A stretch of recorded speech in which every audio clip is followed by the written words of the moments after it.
Pertanyaannya, apa artinya alif lam mim? Bukan. Sekarang saya bahas.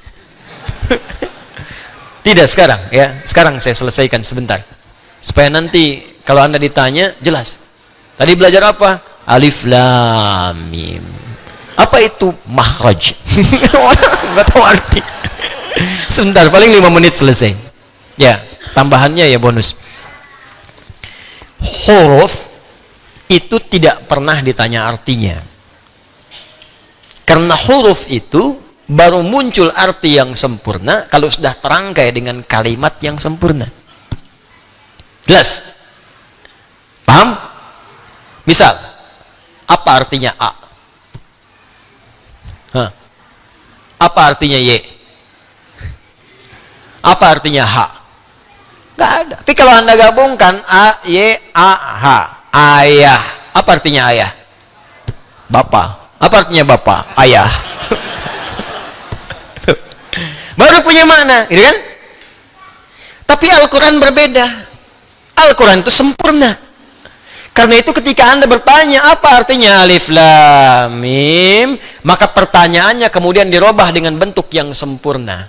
Apa di antara pertanyaan yang sempurna itu? Kenapa Allah membuka dengan alif lam mim surah Al-Baqarah ini? Sehingga dari situ Anda tahu, oh ini artinya alif lam mim itu. Karena tinggi. Di Quran tuh nggak ada yang nggak jelas. Semua harus punya makna. Kalau tak punya makna berarti cacat mukjizatnya. Karena huruf Al-Quran beda dengan huruf biasa, lain dengan huruf mabna, tapi hurufnya huruf makna, maka setiap hurufnya mesti punya makna. Maka kalau Anda tanyakan apa artinya alif lam mim, maka mesti dimulai dengan kalimat kenapa Allah membuka Al-Baqarah dengan alif lam mim. Baru Anda akan mengerti maknanya. Kalau tidak, jadi tebak-tebakan nanti. Ada yang mengatakan alif lam mim singkatan Allah, A-nya Allah, lamnya Jibril, mimnya malaikat. Di wahyu diturunkan oleh Allah kepada malaikat Jibril, ya, perantaranya disambungkan pada Nabi Muhammad sallallahu alaihi wasallam. Lalu apa artinya Toha? Apa artinya Yasin? Apa artinya alif lam mim sad? Bingung sadnya siapa gitu. Ya, karena itulah kemudian sebagian ulama tidak memilih untuk menafsirkan itu. Ada yang mengatakan ini mutasyabih, ini sir, ini rahasia dalam Al-Quran, hanya Allah yang tahu dan seterusnya. Kalau gitu kita tanyakan bagaimana Allah memberikan penjelasan. Kisahnya dimulai dari kebiasaan masyarakat jahiliyah, yang dari kebiasaan ini dikenal dengan keistimewaan mereka. Sampai hari ini nggak ada yang menandingi keistimewaan ini. Apa di antara keistimewaan itu? Orang Arab itu, orang Arab, kalau saya katakan Arab berarti yang dulu yang fasih. Kalau sekarang ada, alhamdulillah. Tapi sekarang sudah banyak bercampur bahasanya dengan ajam, sehingga menjadi amiyah, bahasa dialek, bahasa pasaran. Ya, lahjah. Di beda, misalnya gini, kalau bahasa fasih apa kabar? Kaifa haluk? Apa kabar? Kaifa haluk ya akhi? Bagaimana kabar Anda? Datang Anda kemudian ke Mesir, zayyak hal. Datang ke Syria, ishnunak. Datang ke Libya, sinjo. Tuh, sinjo. Sin soal pertanyaan, jo. Apa kabar? Itu sudah bahasa daerah. Ya. Hal, kaifa haluk, fasihnya. Nah, orang Arab ini, teman-teman sekalian, punya keistimewaan. Satu, bahasa Arab bahasa yang paling lengkap dari segi pengucapan huruf. Saya belajar bahasa-bahasa yang lain, dari penyebutan macam-macam. Ya, misalnya yang bahasa Inggris kita tahu bersama lah, alfabetnya, grammarnya, macam-macamnya. Ya, bahasa Jepang juga sama, akasatana, hamaya, rawaen, aiwo, eo, kakiku, keko, aiwo, dan seterusnya. Ya, Mandarin, bahasa Prancis, bahasa macam-macam. Tapi nggak ada yang sempurna selain bahasa Arab dari segi pengucapan dari hurufnya. Dia huruf bahasa Arab itu meliputi semua tempat keluar huruf. Ada satu yang tidak ditemukan di bahasa-bahasa lain, yaitu huruf do. Do, do, do. Ya. Mungkin yang lain ada a sama dengan alif kan? A, I, U ada, di Jepang ada, Arab ada, Inggris ada. How are you, man? Yeah. How are you, brother? How are you, sister? Bisa, how are you? Ho, ha, o ada. Ya, wow ada, ho. Kau sapi, ya? Ya, bisa. Ada kan wow kan? Wow ada. Ya, mim ada. My name is Adi. Ya. Have you been? Ha. Where have you been? Kemana aja kamu? Ha ada. Ba ada. Di kalau Anda mau cari, ba ada, ha, tapi bo. Mana tuh? Bo. Bo. Oh, enggak bisa. Jepang ada. Ya, ta ada, ra ada, ba ada, TV bahasa Jepangnya terebi. Ya, watashi wa Indonesia no Adi des. Saya Adi dari Indonesia. Wau ada, ta ada, shin ada, watashi wa. Wau ada, shin besar ada semua. Tapi bo enggak ada. Allah, Allah. Ya, enggak ada. Ya, saya body, misalnya enggak. Indonesia enggak ada. Silakan cek. Ya, qaf ada. Ya, setiap baja hitam kotaro minami, qaf ta ra mim kotaro. Ya. Hafal saya baca. Ya, ada. Ya, tapi Anda di bahasa Arab nggak ketemu cuma satu yang di bahasa Arab, di bahasa lain nggak ada. Dha. Karena itu orang Arab membanggakan dengan bahasanya, dikenal dengan lughatud dhad. Dha. Ini makhrajnya di sini dha. Waladhdallin. Dha. Jadi ketika Allah menurunkan Al-Quran dengan bahasa Arab, bukan sekedar nabinya orang Arab yang memang harus dengan bahasa Arab. Kalau enggak, bagaimana bisa mengkhitab kaumnya? Kaum orang Arab turun Quran pakai bahasa Inggris misalnya, enggak kan paham. Pasti dengan bahasa Arab. Tapi apa hikmah di balik itu? Di Quran surah Yusuf disebutkan la'allakum taqilun, supaya kita berpikir, oh ada yang sempurna di bahasa ini. Satu. Yang kedua, bahasa Arab itu punya keistimewaan dan sangat unik. Dia bisa bertahan melewati perkembangan zaman dan tidak pernah mengalami perubahan.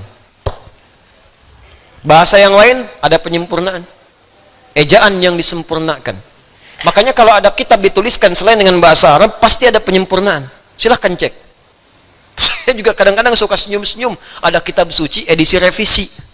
Anda bayangkan? Yang revisi siapa? Kalau memang buatan manusia begitu, tapi kalau Quran, pernah nggak dengar Quran edisi revisi? Nggak ada. Terjemahannya karena bukan Arab, mungkin menyesuaikan. Ini bahasa Arabnya sampai sekarang gitu-gitu aja. Dari Abu Jahal sampai yang sekarang itu, sama aja. Alif lam mim, alif lam mim. Alam nashrah, sampai sekarang nggak berubah, saking sempurnanya. Coba kalau diturunkan selain bahasa itu, kebayang ada penyempurnaan. Ulama dengan ubaru beda. Ulama ubaru, lambangnya sudah beda. Dulu DJ, sekarang J sendiri, D sendiri. Udah pisah, talak 3. Masing-masing punya kehidupan sendiri. Bayangkan. Ya, pasti ada penyempurnaan. Tapi karena Quran firman Allah, dipilih oleh Allah mana yang bisa hadir di setiap masa. Mana yang bisa melewati zaman tanpa perubahan. Nggak bisa diamandemen, nggak bisa dirubah. Bahasa Arab. Bahasa Arab. Yang ketiga, bahasa Arab itu kayak makna. Anda hafal satu kosakata, itu di standar hafal 12. Jadi kalau Anda belajar bahasa Arab, hafal satu kata, sebetulnya Anda sudah menguasai 12 kata. Duduk apa bahasa Arabnya? Jalasa, duduk, orang duduk. Jalisun, tempat duduk. Majelis, silahkan duduk. Ijlis. Tuh. Nggak jauh-jauh dari situ. Anda tahu jalasa, banyak. Ya. Tapi kalau bahasa Inggris cuma satu. Sama dengan jalasa, jealous, cemburu. Yang lainnya nggak ada lagi. Jelas saya disu jelasan, gitu kan? Jelas saya disu julusan, qa'ada, maq'ad, qu'ud, sajadah, sujud, tempat sujud, masjid, orang sujud, sajid, sujudlah, usjud. Tahu satu kata, Qurannya gampang. Karena di Quran ada usjudulillah, ada. Masjid jamaknya masjid, ada. Gampang. Jadi ketika Anda menguasai satu, Anda bisa berkomunikasi dengan orang banyak menggunakan otak atik, ya, atau tasrif, atau derivasi dari kata-kata ini. Lebih gampang. Ketiga, ya, bahasa Arab itu bahasa yang paling mudah untuk merangkum peristiwa dalam bentuk nazam, urutan-urutan yang bisa senang untuk dinikmati. Makanya orang Arab dulu kalau ingin mengabadikan peristiwa tertentu, mereka nggak nulis karena nggak bisa nulis. Umumnya mereka membuat syair pakai nazam. Rumusnya ada 16, disebut dengan bahar namanya. Anda kalau pengen tahu di zaman jahiliyah 150 tahun sebelum lahir Nabi terjadi apa, lihat syair orang Arab. Makanya Nabi sering mengatakan, dan Umar yang menangkap kalimat ini, belajar bahasa orang Arab itu supaya engkau tahu kondisi mereka pada masa lalu. Saya itu ngejar bahasa Arab, masuk jurusan spesialis bahasa Arab, saking cintanya Al-Quran, pengen tahu bahasa Quran. Dan ternyata setelah dipelajari itu luar biasa, Pak. Dan Quran itu berbeda, strukturnya macam-macam, beda lain. Di misal ya, misal, Imre el-Qais itu disebut pujangga, pangeran penyair Arab, Amirus Syu'ara. Lahirnya, hidupnya 150 tahun sebelum lahirnya Nabi. Itu abadi kalimatnya sampai karena dia menceritakan setiap yang dilihat. Hobinya dia menyampaikan puisi dengan baharnya tawil namanya. Rumusnya tawilun lahudunal bukhuri fadailu fa'ulun mafa'ilun fa'ulun mafa'ilu. Kifa min dzikra kifa nabki min dzikra habibin wa manzili bi saqtili wa bainad dakhuli fahawmali. Imre el-Qais pernah lewat di sebuah lembah, ternyata melihat seorang pemuda karena dia sedang diputus oleh kekasihnya bengong di pinggir danau. Kifa nabki min dzikra habibin wa manzili. Kamu ngapain sampai bengong mikirin orang, mikirin kekasih, mikirin rumah di sini? Tenang aja, semua berlalu tapi masa depan masih bisa kita gapai. Ya, kifa nabki min dzikra habibin wa manzili bi saqtili wa bainad dakhuli fahawmali. Dia sedang homesick ya sekarang. Sedang ingat rumahnya di Haumal. Itu sampai disebutkan desanya namanya Haumal, kejadiannya di sini sedang bengong pada saat itu. Kejadian 150 tahun sebelum datangnya Nabi. Ada semua. Anda ingin tahu apa yang terjadi saat Nabi pulang dari perang Tabuk? Apa yang terjadi? Disambut di Madinah dengan kalimat syairnya yang dibuka. Tala'al badru alaina min thaniyatil wada'i majaba syukru alaina wadalillahi da'i. Itu kan syair asalnya. Qasidah itu bukan rebana, beda. Qasidah itu syair yang berjumlah 7 bait disebut qasidah. Ya, jadi qasidah itu bukan pakai rebanya. Dani nuning dangning dong, dani nuning dangning dong, bukan. Ya. Itu penambah aja irama itu instrumennya itu. Asalnya itu syairnya. Dulu nggak ada pakai alat, cuman belakangan aja pakai alat, dufuf namanya. Ya, rebana itu dufuf. Qasidahnya itu bukan rebananya. Ya, jadi qasidah itu syair-syair yang sudah berjumlah 7 disebut qasidah. Kalau qasidah dikumpulkan 3 qasidah disebut diwan namanya. Diwan itu kumpulan-kumpulan qasidah, qasidah kumpulan-kumpulan syair yang berjumlah 7 bait.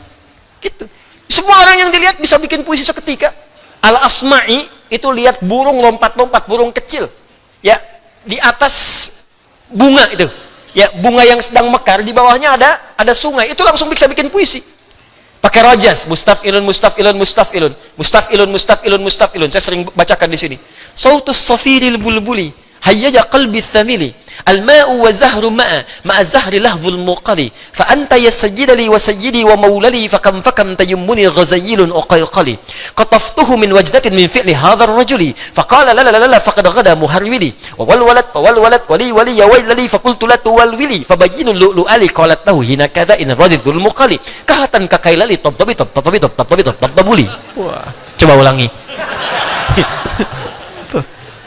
Saya aja setengah hidup mempelajarinya. Kan orang bilang setengah mati, kan? Setengah mati itu sekarat. Itu luar biasa. Ya, itu nampak itu bukan cerita biasa, bukan kalimat-kalimat yang bisa dibacakan tertawa atau senyum belaka, tidak. Itu kisah kejadian, ada nyata. Nyata itu. Di mereka kehidupannya dahsyat, bisa bikin lihat antum aja jadi syair. Ya. Sautus safiril bulbuli, ya dah. Pakai tawil aja deh. Ya, fa'ilun mafailun fa'ulun mafailun fa'ulun mafailun fa'ulun mafailun. Jalastu fa'ikun al-kursi fara'aitu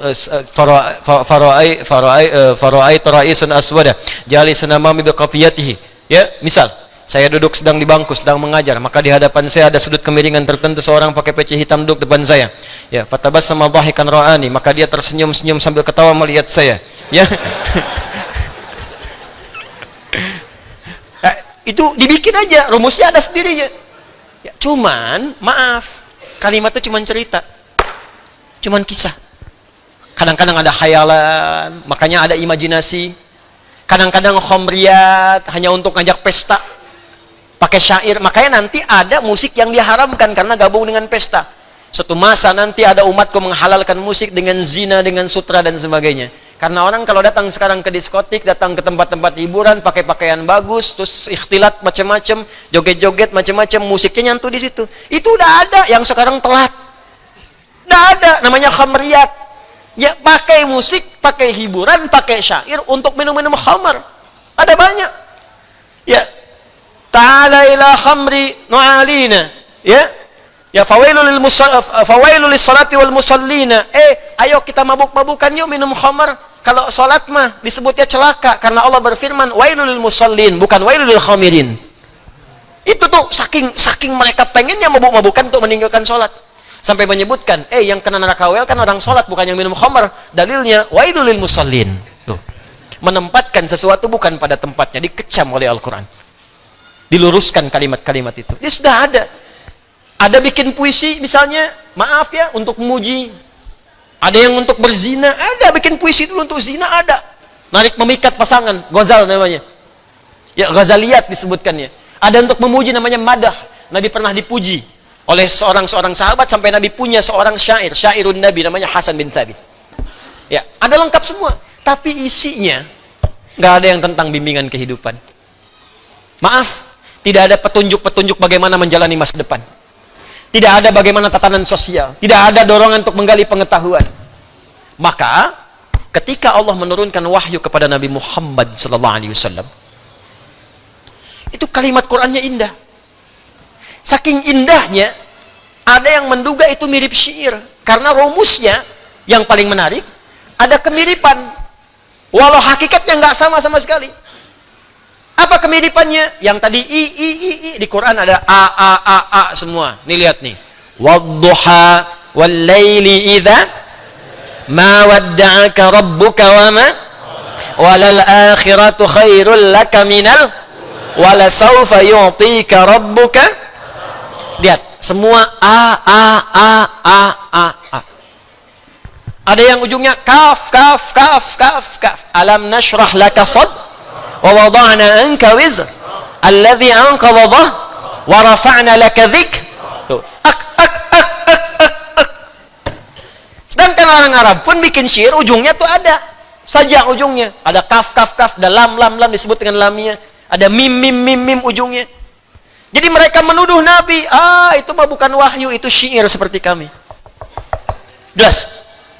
Asatirul awwalin itu mah informasi orang-orang dulu yang dibukukan lagi, yang disampaikan oleh Muhammad SAW.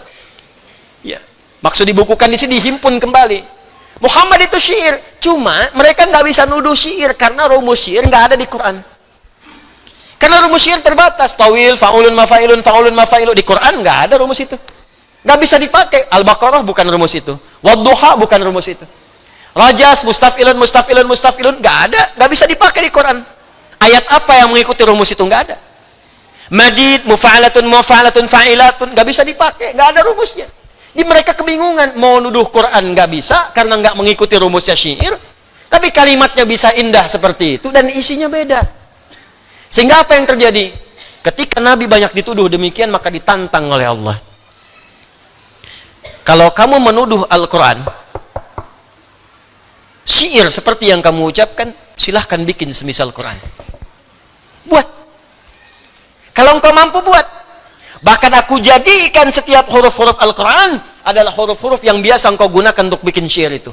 Makhrajnya sama, hurufnya sama. Dari mulai paling bawah sampai dengan kelisan muncul.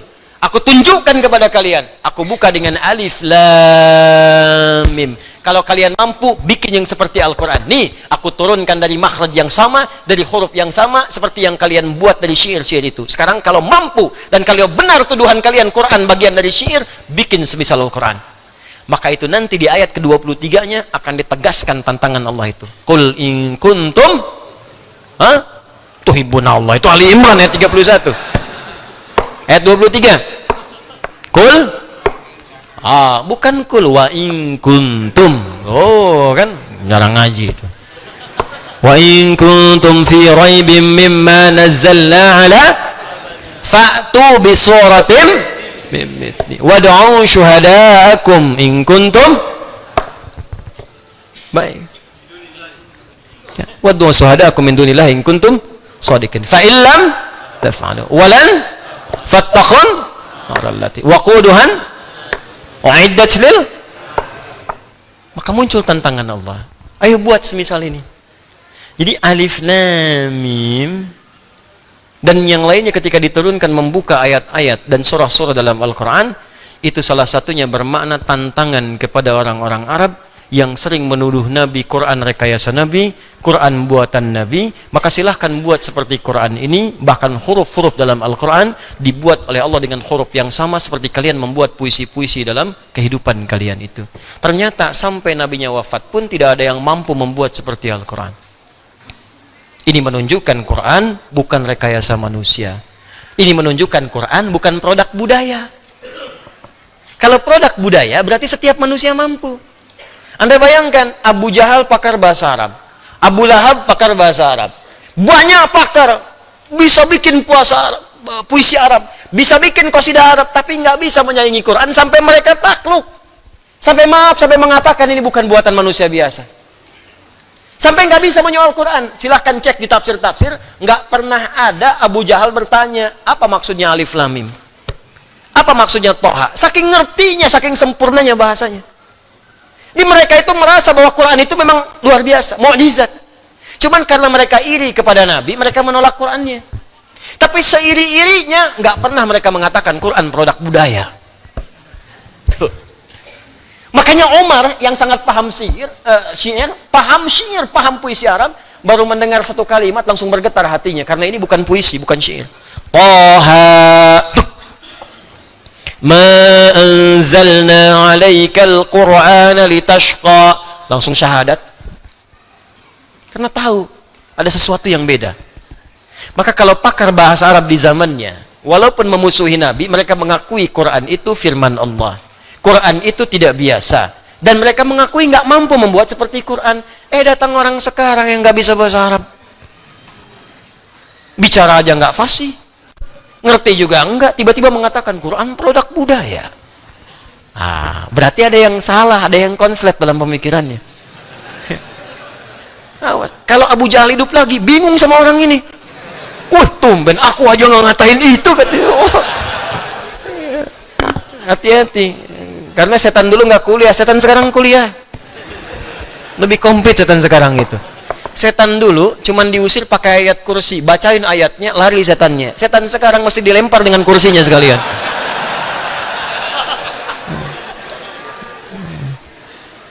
Jadi itu yang dimaksud alif lam mim. Kenapa Al-Quran surah Al-Baqarah dibuka dengan 3 rangkaian huruf ini? Pertama, menunjukkan mukjizat Al-Quran, bahwa semua huruf Al-Quran itu difirmankan oleh Allah, tidak keluar dari kemampuan kita manusia untuk mengucapkannya. Karena itu seluruh hurufnya itu bersumber dari sifat pembicaraan kita sendiri, dari kemampuan kita untuk bertutur. Karena itu setiap manusia pasti bisa baca Al-Quran, karena semua huruf Al-Quran keluar dari tempat kita berbicara. Karena itu nggak ada alasan, mustahil manusia nggak ada yang bisa baca Quran, mustahil, pasti bisa. Karena Al-Quran firman Allah yang saat difirmankan ada fitrah dalam perangkat tubuh kita untuk bisa mengucapkannya, karena bersumber dari semua tempat keluar huruf. Paham? Satu. Yang kedua, Allah ingin menegaskan kepada semua makhluk bahwa Al-Quran bukan rekayasa Nabi Muhammad SAW, bukan produk budaya, bukan makhluk. Ingat, bukan makhluk. Al-Quran firman Allah yang berbeda dengan karya manusia. Kalau Anda masih tidak percaya dengan itu, silahkan buat semisal Al-Quran. Kalau orang dulu pun yang pakar di bidang yang nggak sanggup, apalagi Anda yang nggak tahu itu. Itu bahasanya. Kalau Anda tak percaya, silahkan gali dulu, pahami dulu isinya, belajar dulu, baru Anda akan temukan bahwa ini bukan karya manusia, tapi kembali kepada Khaliq, kembali kepada Rabbul Alamin. Paham sampai sini?